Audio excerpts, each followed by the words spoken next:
Atomic layer deposition, also called ALD, is a subclass of the chemical vapor deposition methods. With ALD, layers of certain materials are deposited one atomic layer or monolayer at a time. It is used to deposit thin films with exceptional purity, uniformity, and thickness control. Deposited layer can be down to a few monolayers thin, and the step coverage is exceptionally good. ALD can be divided into two subtechniques, thermal ALD and plasma-enhanced ALD, also called PEALD. The deposition process is similar for both techniques. However, the energy input required for creating reactive species is either by mainly heat or by plasma. For ALD, the reaction takes place in ALD reactor chamber. The reaction is a cyclic process, where chemical reactants called precursors, one at a time, are introduced in the chamber in short pulse steps, and where the chamber is purged with an inert gas in between the precursor pulse steps. The process is self-limiting and allows deposition of single atomic films or monolayers. The reaction process will be explained in detail later in this presentation. Almost all kinds of samples can be coated uniformly, even samples with complex 3D structures, as shown in the scanning electron microscopy or SEM images on the slide.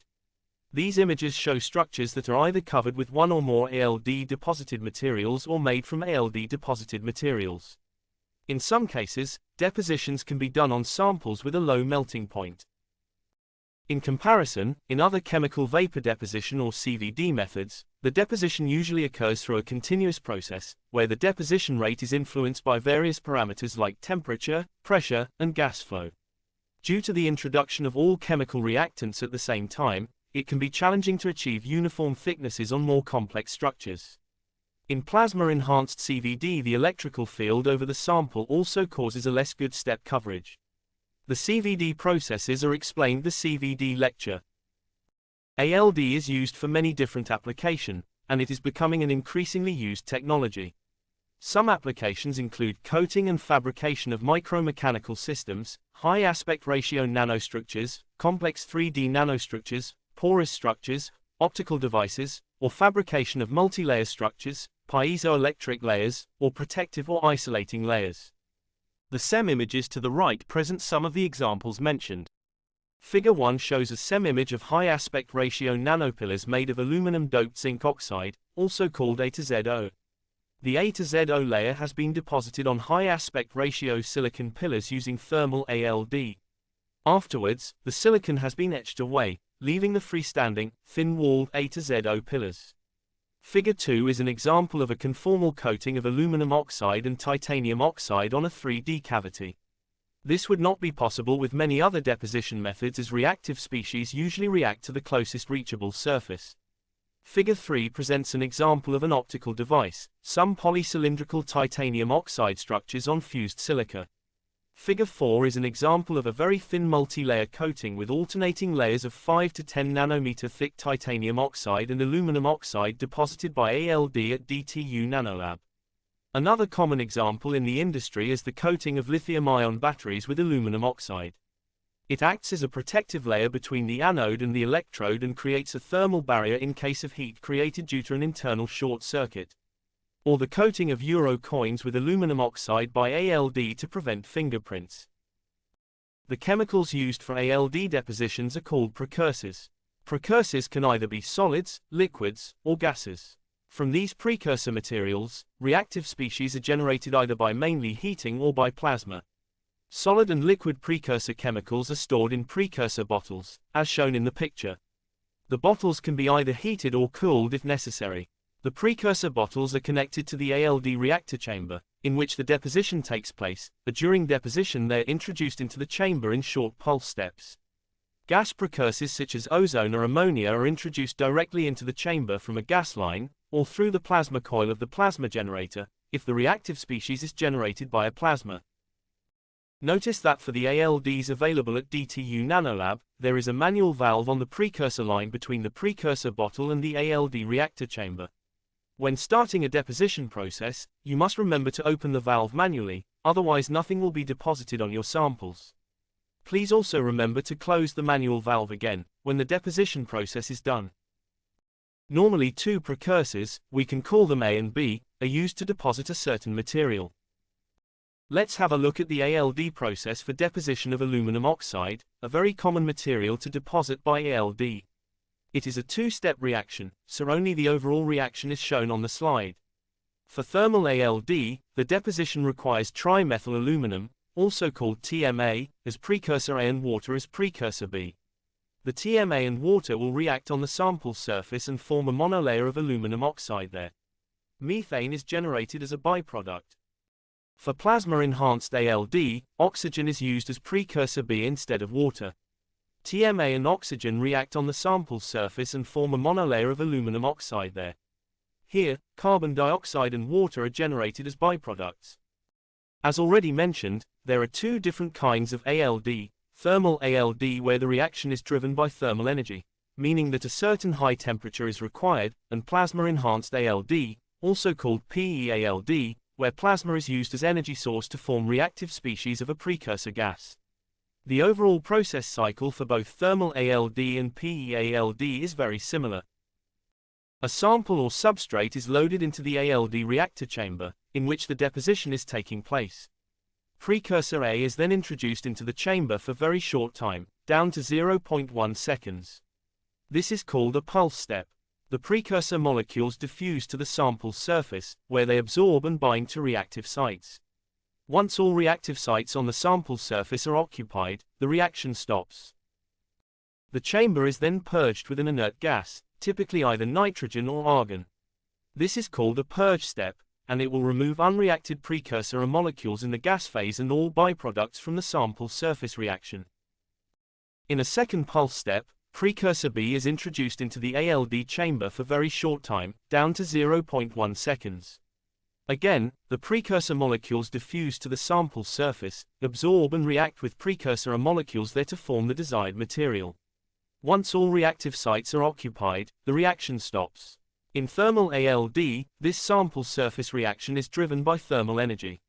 The chamber is heated to the required temperature, before the deposition begins.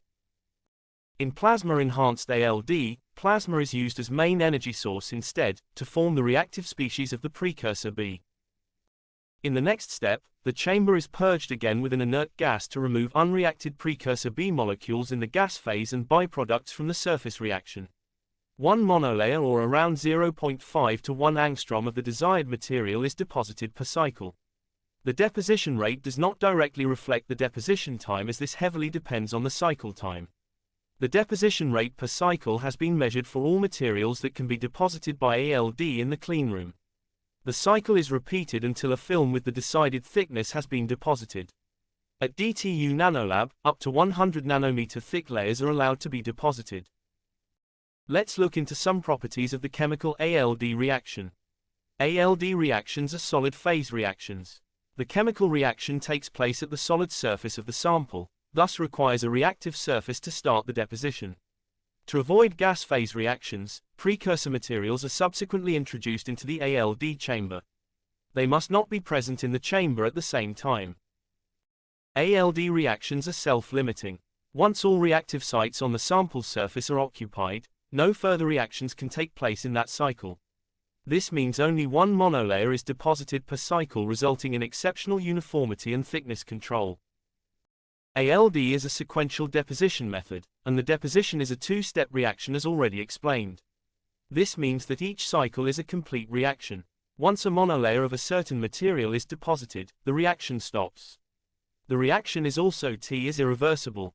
The thickness of the deposited layer is controlled by the number of cycles. Also, multi-layers of different materials can be deposited. The chemical and physical conditions necessary to obtain self-limiting deposition differ for each ALD deposition process and depend on what material that is being deposited.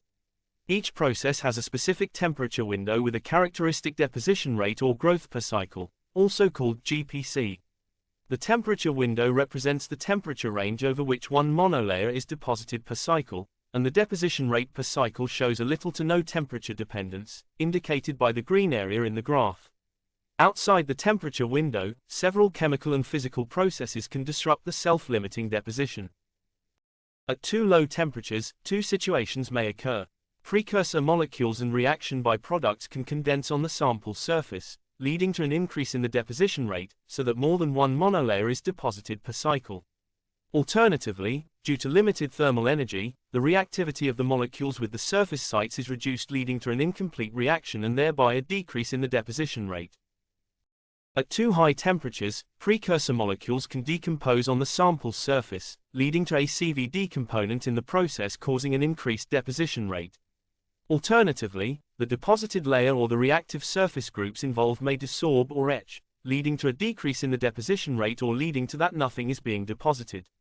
It is not possible to say in general whether the deposition rate increases or decreases when the deposition temperature is outside the temperature window, because it depends on what material that is being deposited. For example, for deposition of aluminum oxide using thermal ALD, the temperature window is between 150 and 300 degrees. At temperatures below 150 degrees, some unreacted TMA molecules will be incorporated in the deposited film, while at temperatures above 300 degrees TMA molecules start to decompose. Within the specified temperature window, the ALD reaction is self-limiting, and one monolayer is deposited per cycle.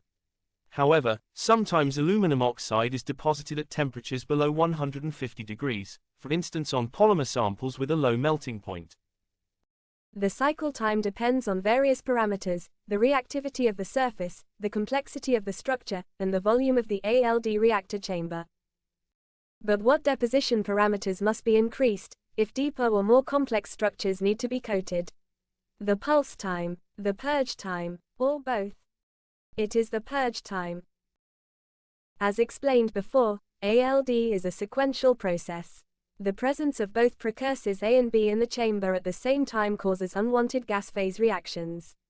To avoid that, the chamber needs to be purged clean of all precursor A molecules before precursor B molecules can be introduced.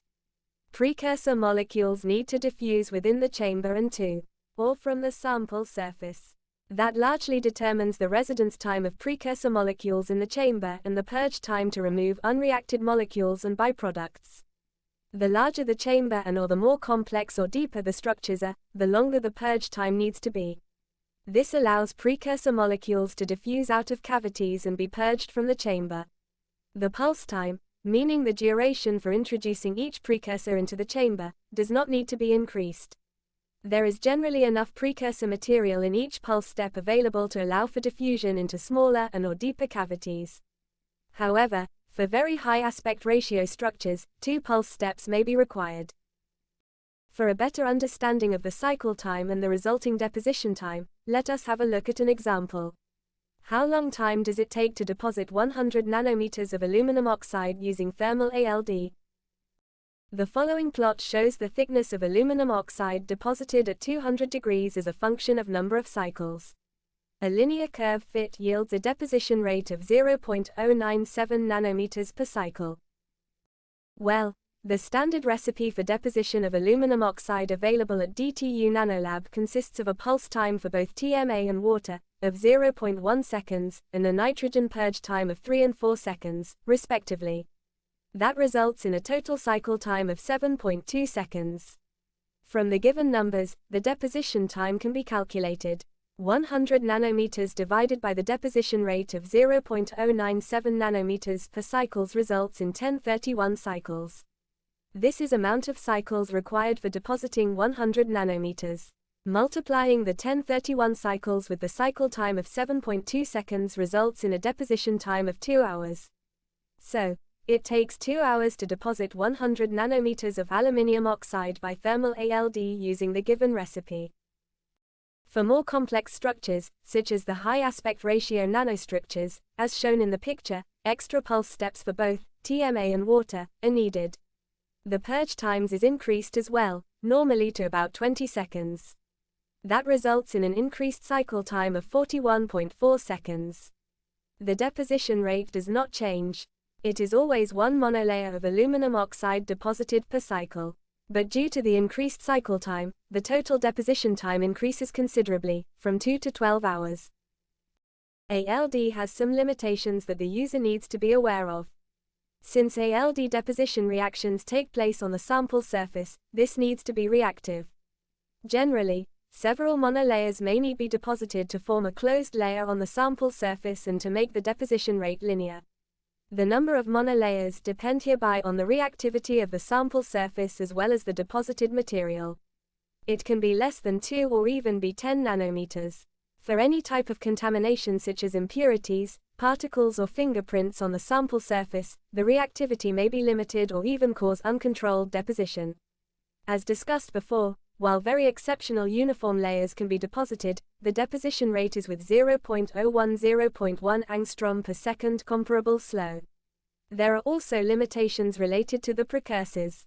They are expensive and can be toxic and/or flammable. There is only a limited amount of precursor inlets available on the ALD tool, hence not all precursors can be available for a deposition, thereby restricting the complexity of multi-layer compositions. The thermal ALD at DTU Nanolab has 4 thermal precursor inlets, while the plasma-enhanced ALD has 6 thermal precursor inlets and 1 gas inlet through the plasma cone. Some thermal inlets are shared, and there are 4 gases connected to the gas inlet on the plasma cone. Also, as certain temperatures are required for ALD depositions, low-temperature depositions might be challenging. There are many different thermal ALD tools on the market. The figure shows a sketch of the thermal ALD tool available at DTU Nanolab, a so-called hot wall ALD. In Lab Manager the tool is called ALD1. In a hot wall ALD, the reactor chamber is surrounded by an outer chamber with vacuum and heaters in between. The space between the 2 chambers is called an intermediate space. It allows to heat up the entire reactor chamber, including the sample holder, to a uniform temperature, and not just the sample. If only the sample is heated, the precursors might condense on the colder walls of the chamber. In the bottom of the chamber, a pump is connected, because ALD depositions are done under vacuum. A common deposition pressure is about 100 pascals. Precursors are introduced from the top of the chamber. The thermal inlets for the precursors are constantly purged with nitrogen flows controlled by mass flow controllers. A valve specially designed for ALD systems allows opening in one direction for constant flow of the inert purge gas, commonly nitrogen, and short-time opening in the other direction for the precursor gas. The reaction time of the valve can be regulated down to 0.1 seconds. The tool has 4 thermal precursor inlets, some of them shared for different precursors. In total 5 precursors are normally available as shown on the slide. There are different sample holders available for the ALD tool at DTU Nanolab. Depositions can be done on single 4-inch, 6-inch or 8-inch wafers or on several smaller samples. It is also possible to load up to 5 4-inch or 6 wafers, or up to 3 8-inch wafers in a mini-batch holder. The plasma-enhanced ALD system available at DTU Nanolab is very similar to the thermal ALD system. In fact, it can also be used as thermal ALD. In Lab Manager the tool is called ALD2. The main difference to the thermal ALD system is that there is a plasma cone with a plasma generator connected at the top of the ALD reactor chamber. The bottom part is similar to the thermal ALD system. A vacuum pump is connected to the bottom of the chamber. During the first pulse step in a plasma-enhanced ALD deposition, the first precursor, precursor A, is introduced directly into the chamber through a thermal inlet like on the thermal ALD system. After a purge step, the second precursor, precursor B, is introduced through the plasma cone. The plasma generator creates a plasma of precursor B to form reactive species. After the second pulse step, a second purge step will be done. Using plasma to create reactive species, gas such as oxygen, hydrogen or nitrogen be used as precursor B. They can replace, for instance, water and ammonia, which are else commonly used in thermal ALD. For example, for deposition of aluminum oxide, oxygen can be used instead of water as shown earlier in this presentation. In thermal ALD, nitrogen is often used as purge gas. In plasma-enhanced ALD, argon is used as purge gas trough the plasma cone instead. If nitrogen was used as purge gas through the plasma cone, the plasma would create reactive nitrogen species which would be incorporated into the deposited film, creating for example oxynitride. In opposite, argon plasma is non-reactive, thus ideal as purging gas for plasma-enhanced ALD applications. The plasma-enhanced ALD tool has 6 thermal precursor inlets and 1 plasma precursor gas inlet. Some of the thermal inlets are shared for different precursors, and 4 gases are connected to the plasma precursor gas inlet as shown on the slide. The available precursors are not always the same, and some precursors are dedicated for special research projects. In the plasma-enhanced ALD tool, single 6 or 8 wafers are normally loaded through a load lock, allowing deposition on only one wafer at a time. However, 4 inches wafers and smaller samples can be placed on a carrier or a 6 inches silicon dummy wafer and thereby also be loaded through the load lock. In principle, the reactor chamber can be vented and opened to load more wafers. In that case, a mini batch holder can be used, allowing deposition on up to 5 4 or 6 inch wafers. This is only possible if the system is used as thermal ALD and not for nitride depositions. At DTU Nanolab, the plasma-enhanced ALD tool allows both oxides and nitrides to be deposited. High-quality nitride layers contain minimal oxygen, and they have a low sheet resistance. Consequently, oxide and nitride deposition processes cannot be mixed, as oxygen can easily be incorporated into nitride films, degrading their quality. For this reason, the tool is alternately available for the deposition of either oxides or nitrides. To minimize oxygen contamination during nitride depositions, the chamber must be properly passivated to eliminate background moisture. This is a time-consuming process in which aluminum titanium nitride layers are deposited, hence reducing the oxygen level. After the main passivation, additional titanium nitride layers are deposited inside the chamber and on oxidized silicon test wafers. The sheet resistance is measured on the test wafers to evaluate when the chamber has been sufficiently passivated and can be made available for nitride depositions. At DTU Nanolab, the nitride passivation process typically takes about 3 days. However, even with such an extensive procedure, it is impossible to fully eliminate residual oxygen contamination in the chamber. For instance, X-ray photoelectron spectroscopy or XPS measurements have shown that titanium nitride films still contain a detectable amount of oxygen, in the graph about 14%. Please note that the deposition of oxides does not require any cleaning or passivation. The sheet resistance depends on the thickness of the deposited nitride layer. An example for the shear resistance of titanium nitride is shown in the graph below.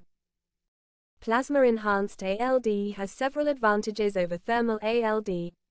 Due to the presence of plasma to produce reactive species, more precursors are available, thus more materials and more difficult materials can be deposited.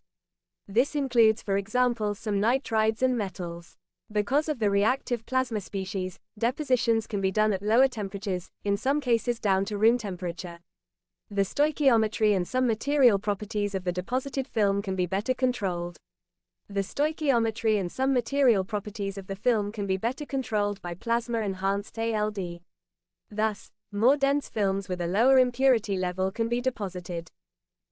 On the other hand, a plasma-enhanced ALD system uses more advanced technology and is therefore more expensive than a thermal ALD tool. Depositions can only be done one wafer at a time as the wafer must be loaded through a load lock. Together with longer purge time due to larger chamber volume, the deposition process is generally longer than in a thermal ALD system. The step coverage of complex or deep structures is reduced. Plasma species are very reactive, may recombine in the gas phase before reaching the solid reaction. Thereby the possibility for precursor molecules to reach more complex or deeper structures is decreased, which reduces the step coverage. For that reason, only top wafer in the mini batch holder can be coated by plasma-enhanced ALD. The following slide presents a comparison between the two ALD systems available at DTU Nanolab. ALD1 is a thermal ALD system. It is commonly used to deposit 3 standard materials: aluminum oxide, titanium oxide and hafnium oxide. There are different sample holders available. It is possible to load up to 5 4 or 6 inch wafers or up to 3 8 inch wafers in a mini batch holder, or depositions can be done on several smaller samples. Aluminium oxide can be deposited with good uniformity on more wafers, but hafnium oxide only on the top wafer in the mini batch holder. ALD2 is a combined thermal and plasma-enhanced ALD system. It is used to deposit aluminum oxide and titanium oxide as backup for ALD1, and when an oxygen plasma is required. Several other materials can also be deposited, such as aluminum nitride, titanium nitride, zinc oxide, aluminium-doped zinc oxide, and some materials for dedicated special research projects. It is normally only possible to deposit on one wafer or several sampler, and these must be loaded through the load lock. Be aware of that in ALD2 not all materials can be deposited at the same time, due to a limited amount of available precursor inlets. Also, oxides and nitrides cannot be deposited simultaneously, as explained earlier. Here you can see the two ALD systems available at DTU Nanolab. To the left, the thermal ALD, also called ALD1, and to the right the plasma-enhanced ALD, also called ALD2. Finally, if you have any questions regarding the ALD tools available at DTU Nanolab, you are welcome to contact the Thin Film Group. The ALD responsible persons are Evgeny, Panil and Patama on the process side, and Peter and Fleming on the technical service side. Please check Lab Advisor, where a lot of process information and results can be found. This material has been compiled as part of DTU Nanolab's initiative to provide our users with a deeper understanding of the theoretical principles behind our cleanroom equipment.